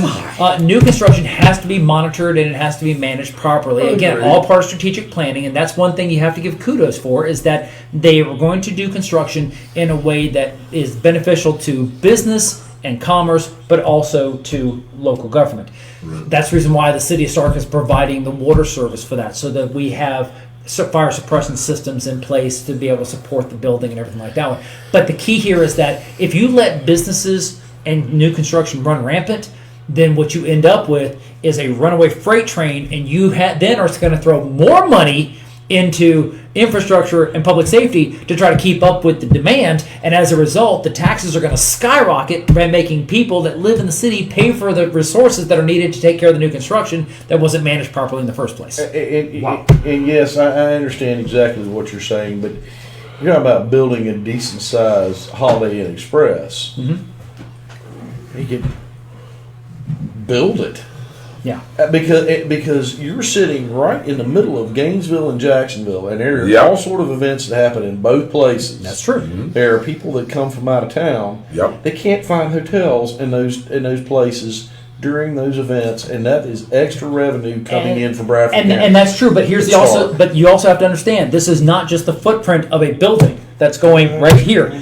The taller the building goes, the more area I need for parking. The more area I need for the resources that are taking care of the building. So if you have a certain footprint, you can only do so much with it, and that's what. Well, I think you're saying that the more you go up, the more accessibility you have to have exactly here, yes. because of whatever Right. parking, like you said, being able to get in for how about the handicap parking, Yes, exactly. things like that you have to be in. That's required. I understand it was going to be, or is going to be, a 4-story, and we don't have the facilities fire-wise to reach a 4-story building. Correct. Not within the agencies. There is an automatic aid agreement with a number of cities, including the city of Gainesville, the city of McClenny, of course, Clay County Fire with Ladder 20. But you also can accomplish the same thing by having a proper fire suppression system, having sprinkler systems, a standpipe system in place to be able to do that. Now, you're right. We would not currently be able to address a high-rise situation simply because the city and the county do not have aerial device capabilities. But there are automatic aid agreements. If we had a significant event at First Baptist Church, Madison Street Baptist Church, Santa Fe downtown, something like that one, we can get those resources in, but there's a delay in the response on that one. So ultimately, and again, part of strategic planning, give credit to Chief Wise and the folks from the city and Chief Carter and Chief Parrish from the county that are looking at the strategic plan down the road. Once they get past this fiscal restraint that they're dealing with, what are they looking at 5 years down the road? If we're going to put a 6-story hotel on the bypass, then we have to be able to plan now to have the resources in place in 5 years so that when they start construction, we can deal with it. And that's what they're working towards. Not just today, not just tomorrow, but down in the line. Down the road. Jennifer. Fantastic fire. Yeah, well, I know where there's a ladder truck. I sure do. They got a ladder truck. They got a ladder It's truck. 5 stories. And 5 stories. and it works beautifully, but it's not part of an automatic aid agreement. But Okay, anyway, I okay. So Jennifer says, absolutely, David, agree with the fair tax. Benny Jackson is watching. David says, Schmuckatelli's needs to open a pizza place. don't want to compete with Tony and Al's. Me but neither, but I agree with you. Michael Boggs, thank you. Michael McKenzie, isn't the current proposed assessment on a sliding scale, i.e. based on how many kilowatts you use on a monthly basis? The frugal-minded will pay less on that plan. That I don't know. I don't know the answer to I that know what either. we do in the city. I could find out. I have family members that live in unincorporated Bradford County that are on Clay Electric. I could ask her, and she says. That's a great question. I don't know an answer, but we can certainly get an answer. Absolutely. We'll definitely do that for you. Yeti Boatwright, thanks for joining us. All right, B, you ready? Edwin Pettigrew, the husband of the model Sharon Pettigrew, said Biden signs executive order demanding massive changes to retirement accounts to fund new universal basic income. Byron, take it away. I'm going to let you have it. Yeah, what that means. What that means is he's going to dip into your retirement fund. Yes. To fund universal, basically a universal. He's going to pay everybody in the country the same thing. Yes. And he's going to use our retirements for that. That's what that says. That's exactly. He's not using our retirements for that. I'm going to tell you what, he's not going to use mine because I'm going to pull my 401k money out. You can go get it out of a turnip. Yes, you can. Number one. Right, Dave? Number two, people bust their, what's Yes. to save for retirements. Right. That is their personal property, not the federal government's. Correct. You spend your life to earn that money. Your life is your property. Therefore, that money is your property. Right. If you want to see a country on fire, you go ahead and continue with that mess. Because I'm telling you, there will be problems on the White House lawn if you do that. Oh, God, yes. There will be problems. Yeah. Because what you're talking about is you're talking about taking people's livelihoods away from them after they retire. Can I call it a word? You're stealing from us. Taxation is theft. Period. Yes, it is. Period. And the You're only stealing reason from that us. the people in the United States originally allowed taxation was because they understood that you have to have certain taxation to actually have a civil society. Correct. When you start stealing people, and I'm using that word, Yeah, stealing absolutely. people's money to fund other people's lifestyles. No. No. Well, I mean, we already do it with things like welfare. True. But you're talking about stealing people who are of retirement ages money to fund other people who want to sit on their ass and do nothing? Wrong move, right, brother? I am telling you, people have started shooting for less. Yeah. Yeah. Absolutely. Dave, I don't know what kind of investment you got, and that's everybody's. How you save your money is your own thing. I know me. I can tell you right now. I'm 59 and a half. I'll be 60 in just a couple of days, right, B? I don't want to tell everybody Yes. my age. Yeah. So I'll be 60. You know what I'm going to do? He just signed that. I'm pulling my 401k out, every slapping bit of it. I mean, Hey, I don't and if I have to a ton bury of it in money. cans or tunnel it down somewhere, that's what I'll do. But if that is true, Use it to buy ammunition. so yeah, well, I may have to do that. But yeah, no, I'm gonna pull my 401k out, every slapping bit of it. And I don't know, what do you have? You have a 401k. You have a retirement I in the county, right? have a pension from the city of Gainesville. Okay, you have a okay. Now, So what is wrong with the president of the United States? What is wrong with him that he thinks he can take people's hard-earned money and give it to other people like that? Can I take that one? What's wrong with him? Can I take that one? Yes. You said it earlier. It's the senility. He's doing what he's told. He is doing what he's told, Yeah. and his strings are being pulled. Pulled. Pulled is what's Yeah. going on with that. But at the same time, even if his strings are being pulled, what is wrong with the people who are pulling pulling his the strings. That, right. Have they lost their minds? Nope. Can I take that one? They're out of touch No. Are they just evil? with reality. No. Take a look at this one. These are the same people that do not want voter ID. These are the same ones that are pushing because they're the ones that are going to take advantage of the folks that say, "Oh, we're going to give it to you for free. Vote." They've been doing that since before the Civil War. But they're starting to realize that they can't keep doing it unless they throw another carrot out there for them to nibble. Byron, David, I am telling Michael, you. this may is not come another- shooting, but you will never hold office again if you do that. this is another move. This is another, i.e., power struggle to try to regain power that, to me, they don't. They have at this point.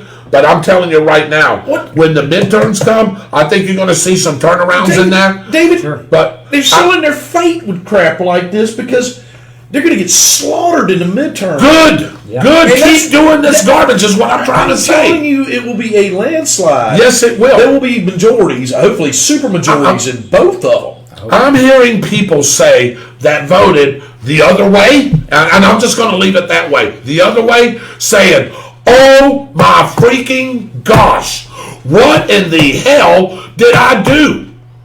And they're going to vote now the other way because they're seeing it with their own eyes. It took this kind of mess. Look at the garbage that's happened since President Biden has been in office.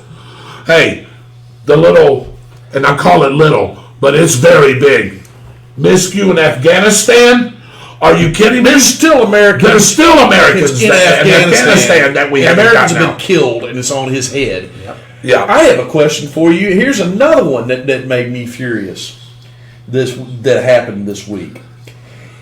Our newest nominee for the Supreme Court will not answer the question, "What is a woman?" She is a black woman who will not answer the question, "What is a woman?" What's interesting about that is that a lot of leading Democrats in the Senate are saying that was a trick question in order to do. Hold on, to do that in order to try to discredit her. They're claiming now victory because several people have jumped the aisle, led by Mitt Romney, who are now throwing their support for her to be voted in as a Supreme Court justice. Mitt Romney. Come on now. This is the same man. Never. Anyway, I want to move on here. Yeah, you're exactly Might as right. well have a B by his name, of course. He does. Yeah. I will shut up, David Thea said. I don't want you to, David, because I think some of your comments keep bringing them on. Keep on. Lots of moving parts, he said. Michael, you have good ideas. He says, for all of us, keep listening to the people, brothers. Absolutely. And that's what we're going to do. Shirley says, I really not need to comment on some of this stuff. Politics tonight, she said, yep.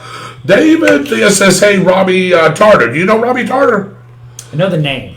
Yeah. So Renee Stegall-Shaw says, the hell you say, what kind of crap is this? Robbie Tarter said, David Theus, love these guys, man, talking about us. Hey, we bring it like we see it, man. Hey, we call it as we see it. This is the government by the people. We need to understand the issues and vote. I agree with you, Michael Heater. Smaller communities are often influenced by leadership with their own agenda. Lots of work ahead, but smart, well thought out policy works. They say that 250 new homes in the area, speaking of us now, if the impact fees were $15 per home, that will be a total of $375,000. Yeah. Yeah. Exactly. Exactly, Mitchell. And I've heard you say this many a times. And you're going to see a huge. I mean, and again, the addresses and the locations that I routed off. I'm in a position where I know what new construction is coming in here, and I have access to know potential structures. You're looking at another. So, as an example, they're putting in a gas station, like a truck stop, at the RV resort in Keystone. They're going to be putting in one possibly there at 16 in the bypass. They're looking at putting another one on the north end bypass interchange where Norman's Produce is. So there's going to be new commercial structures that's going in here, new residential structures going in here, and we have to start thinking about the future, not just next week, next month, next year, a 5-year plan, a 10-year plan. Where do we see the city of Stark? Where do we see Bradford County? Where do we see the state of Florida in 10 years? Are we looking at a larger expansion of population? Do we see it starting to slow down? These are all things you have to look at and then plan accordingly for infrastructure, whether it be annexation for cities, whether it be impact fees across the board, whether it be looking at grant opportunities, whatever it's going to take to make sure that we stay ahead of that curve. And I want to add some of that here in just a minute, but I want to acknowledge everybody. Darlene Norman Shockley, thank you for watching. Nikki Cooper's on. Okay. Byron has an Elk phone too. Byron, you have an Elk phone? I have an Elk phone. Yes, you do. Broyden said I meant go Kansas. Okay, now you got it right. Yeah, Go Kansas Brandon. winning. No, Kansas. Oh, okay. Yeah, Kansas. So the Jayhawks. They won the national championship, of course, last night. Did you watch some of that game? It was a really good game. UNC 72-69. Dave watched every second of it, too. That was a great Hold on game. 1 second. Edward, I will look up that and make sure that we just did not go on a rant that was unnecessary. But it does sound like something that they would do. Okay. All right. Well, The source may have been just correct. right. Byron Bagwell, Leighton Bishop. You know him? Yes, I know Link. He said Byron Bagwell is a great American. Thank you, sir. Thanks, Link. He sure is, Mama said. Thanks, Mom. And those who stay at the Holiday Inn Express make better decisions. Disclaimer: I'm enjoying a great cigar on the back porch. Love your show, guys, and keep up the great work. Byron getting class of '90s shout outs. Is that where that's coming from? That's where that's coming from. That's where that 50's coming in. Well, are we going to get into that? Easy, buddy, because I can neither confirm nor deny that's going to happen. Yeah, this boy, weekend. we can't either. I can't confirm or deny that either. I should have missed you guys, Lisa, and thank you very much for joining us back. Melba B. Johnson's on. It's basically a bunch of Link, I agree. I won't even say that word. Bobby Gibson, thank you. One of my classmates. I'll cash mine out and put it in a sock in my closet. Okay, maybe a 12-pack of socks. There you go. Can I get a loan there, Renee Stegall Shaw? That's what we need a loan, don't we? I got a concert coming. Yeah. Need some help, you know. Roth RAs are back on the block for taxation. Watch. Yes. Shirley says we're going to bury all our money. So glad to hear from you, Byron. No, cannot say that. No, you can't. No, I can't. Lisa Ann says, "Oh hell no! I worked too hard for mine." Oh yes, Yeah. Everybody has worked too hard for theirs. Everybody. There you go. I got the info, and this is what you're talking about, Edward. On messages, I looked at the person and found that I didn't know him or her. Should have checked the post before. Well, and that's okay. That doesn't necessarily mean that's not true. True. I just haven't heard. We'll double check all that. Yeah, we'll double check the facts on that for sure. If that's true, Mitchell Gunner, yes, he is brain dead. What is wrong with the President of the United States? Well, that's a 3-hour show in itself. Link, you're absolutely right. We will do a 3-hour show on Brandon as soon as we get all together. Can we start with crack pipes and hookers and his son? Oh, goodness. Hey, well, that was that show. Yes, Puppet. And the string pullers are corrupt and evil. Absolutely. That's Jennifer, by the way. Yes. Gone are the days of some making good policy and bad policy. This is about destroying our free market capitalist system. Has been for a long time. I'm telling you what, man. David Theus is right on the head with a lot of this He stuff. is. David Theus is pretty sharp, by the way. Yes, he is. Yeah. All of this started with Wilson.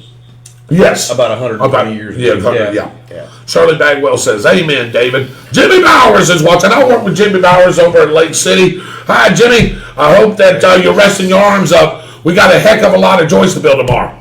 There you go. Okay. At least he's working. Yeah. At least we're working. Okay. So the midterms are going to be a bloodbath. The economy will go into the toilet, and the Biden administration will throw trillions at the problem to try to hold on to power. Ugh. It'll be a bloodbath. And Yeah, it will the be. Congress and the Senate should not allow them to throw trillions of dollars at it. Shirley Bagwell says, "I can answer that. Do you want to know?" Shirley, don't get Shirley started. It seems like you. It's really bad when you have a man that has never talked to you about politics, Right. And he's talked to me more, basically since Barack Obama was in office. About politics than he ever has in his life. As a matter of fact, that's the first time I ever talked politics with, and that was my father. He kept his mouth completely closed. He's one of those old school people that will tell you don't talk about politics and you don't talk about religion. Jimmy Bowers, I appreciate it, sir. I love you, you and the boys. David Rodgers, 2024 for president. No, thank you. No, thank you. I will stay and do what I'm doing here and helping us out with this. I could put Mr. Bagwell up there, but he's already told me, heck no. President, you want that? You'd have to put me in a glass box. Yeah, well, me too. That's why I was like, but I appreciate. If you think Donald Trump was bad, Yeah. you'd have to put me in a glass box. Somebody would try to kill me. Because I am telling you, the first time Nancy Pelosi opened her mouth and said something stupid, I would have a press conference and I would smack her from here to Des Moines, Iowa. Yeah. I'm more concerned about how easy she is on pedophiles, and Jennifer will get into that later on. I'm ashamed of my support for Mitt Romney in 2012, Link said. Don't be ashamed. Don't be ashamed, Link, because he was better than the alternative at that time. Yes, he was. I saved a quote from Biden referencing his plan for a new world order. That sounds like a warning from the book of Revelation. People, be forewarned. I did see an article today about the New World Order and the New World Government, and about some people meeting over. Michael, did you read the same article I did? It was over somewhere. It was somewhere in Europe. Anyway, they was meeting about that, and I didn't get a chance to fully read it, but I'll read it and I'll go into some of that stuff. Scary. Yeah. Scary, by the way. Well, you know, Lee Bishop says Byron looks great at 50. I'll be there soon. Mm-hmm. Is he right behind you? Yeah. Yeah, Byron does look good. And Byron says, "Thanks, Link." Yep. Okay, there we go. All right. Can we do one more thing? Just one more thing, real quick. All right. So we close. Yeah, because we got into a subject, man. That it was a good show, man. I'm gonna tell you right now. We've been 2 hours plus. Yeah. So this is good. One more thing, and I want to put this in everybody's ear. It's kind of really funny to me how the people on the left say the right supports Putin. But it is Joe Biden who had all his business deals in the Ukraine, basically blackmailed the Ukrainian president to fire a prosecutor. Mm-hmm. And now all of a sudden Putin has invaded Ukraine. And where is that information gone? Mm-hmm. Where has it gone? It's really, really funny. Ironic, isn't it? What's next? Mm-hmm. I mean, the people in Russia from his business deals could make that stuff disappear real quick. And they have, probably. Mm-hmm. Fortunately, we have a laptop. We sure do. Yep. We have a laptop. The problem is they're never going to prosecute Hunter Biden. Not criminally. No. The farthest it'll ever go is in a civil court. Yeah. And they will never get close to touching Joe Biden. Oh, heck no.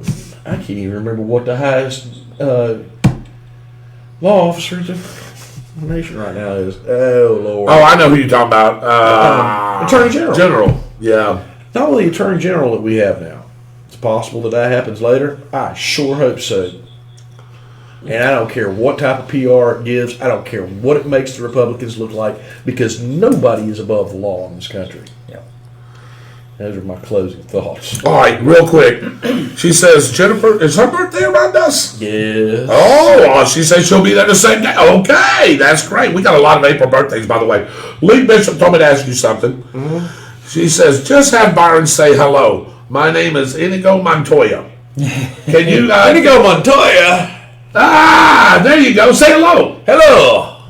My name is Inigo Montoya. Montoya.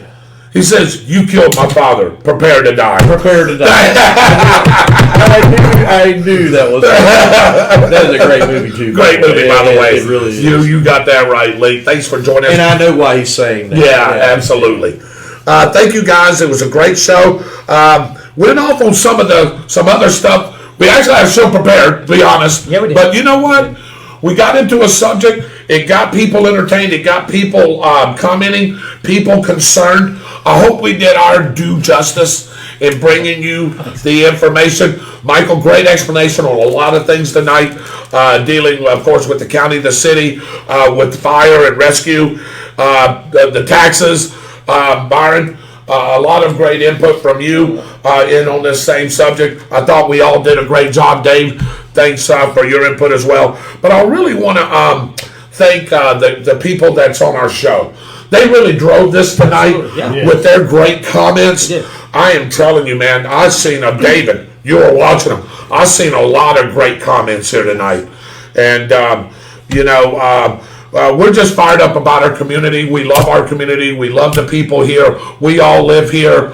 And we just want to be the best that we can be for you guys. Dave, can Michael do a quick, I know we got some new followers tonight.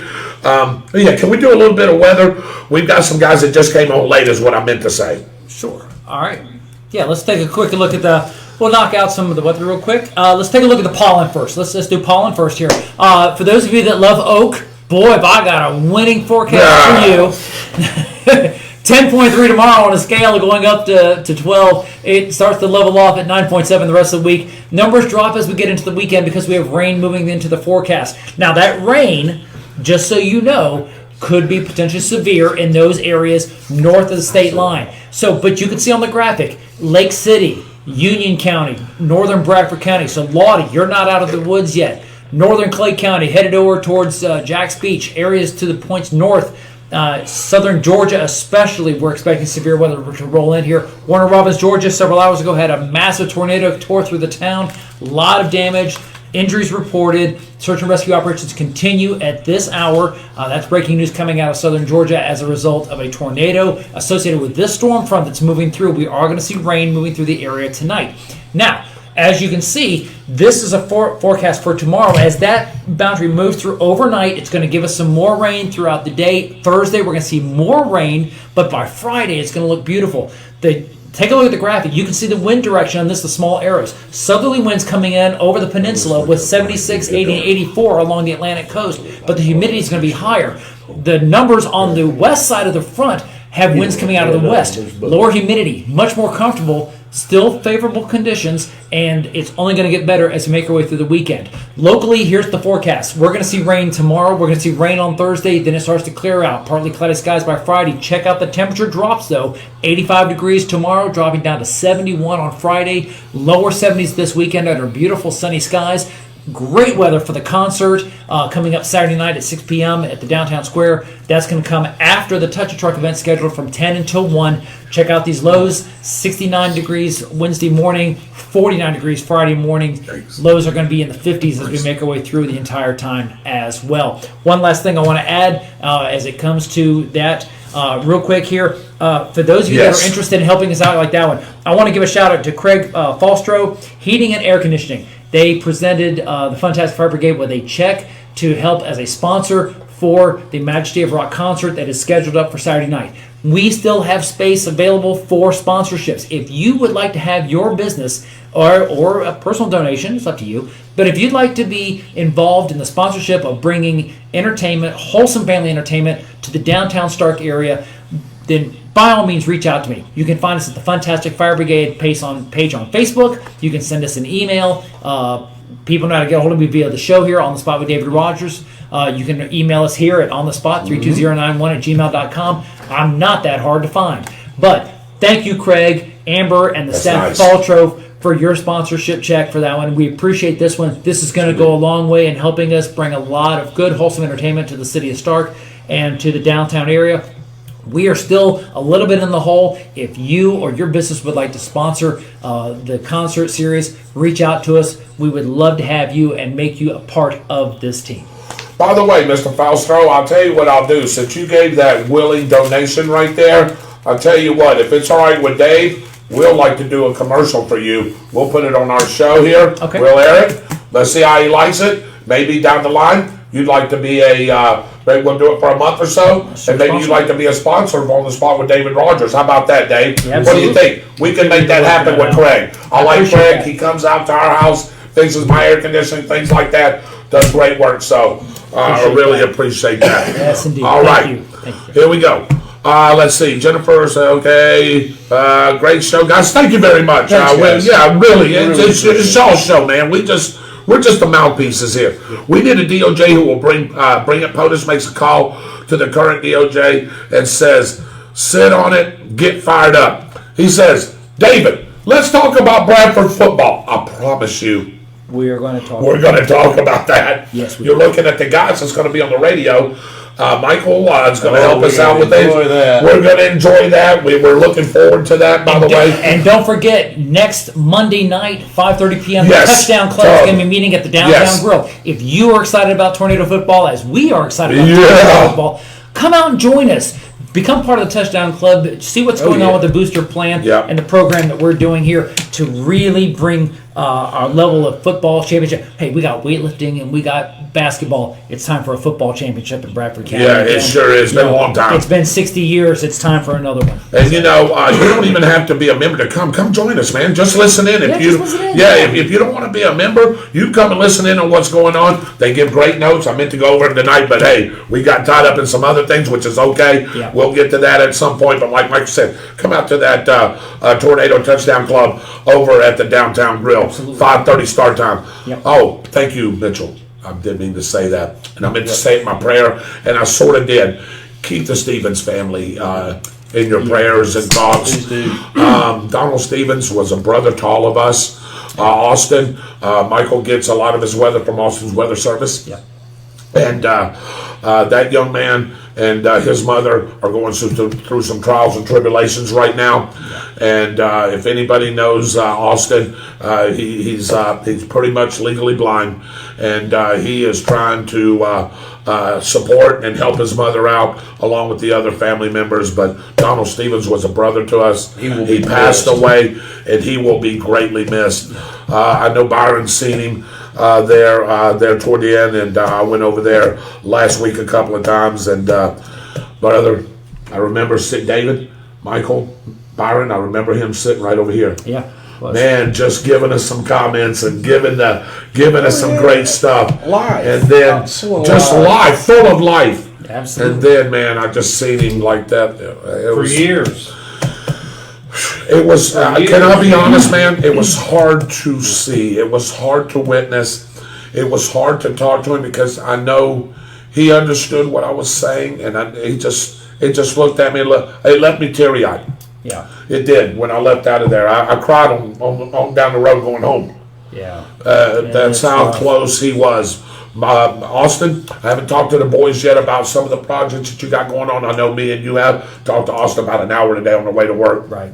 And we're going to mow grass. We're going to do things like that for you and help your family out as best as we can. And I know the guys are all in. Mitchell said he's in. I know you guys are all in when we have a chance to really sit down and do that. But I'm going to keep them in our Yeah, prayers. I will. Real quick here, if you don't mind, folks, some breaking news coming in from Alachua County. We're just getting worked in to on the spot here. University Avenue, East University Avenue, near the Coca-Cola bottling plant. For those of you that are familiar with East Gainesville, that area between 9th Street and Waldo Road, that area is now shut down due to a shooting. One subject has been shot. They have not given an update on that one, but fire rescue is on scene treating the patient. They're preparing to one for transport. GPD has isolated that area for a crime scene. If you're traveling to Gainesville this evening, don't plan on using University Avenue. Your best bet is to take 39th Avenue, 8th Avenue, or Williston Road. Avoid East University Avenue for a while because of an active crime scene involving a shooting on East University Avenue near the Coca-Cola bottling plant. I'm hoping everybody's okay and all involved in all that. And please keep our first responders in your prayers and thoughts as they're trying to figure this out. Shirley, thank you very much. You know I love you.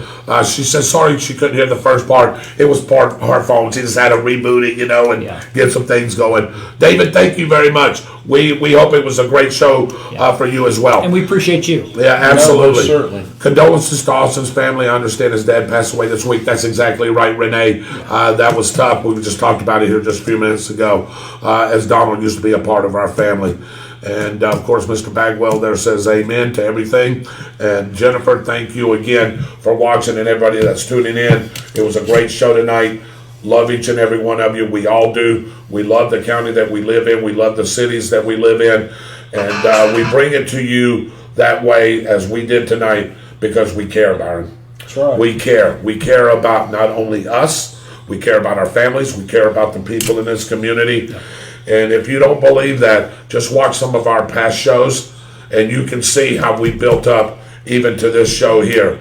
So, again, thank you for joining in on behalf of Mr. Byron Bagwell, Mr. Dave Holling, our producer, Mr. Michael Heater, sitting in for Mitchell Gunner. By the way, tune in on the Spot Motorsports David Rodgers tomorrow night, 7 o'clock with Mitchell Gunner. I'm your host, David Rodgers. God bless you guys. Have a great night. Have a great week. Touch a truck. Saturday. Bang, bang. Talk to you later, guys. Y'all have a great night. Good night, everybody.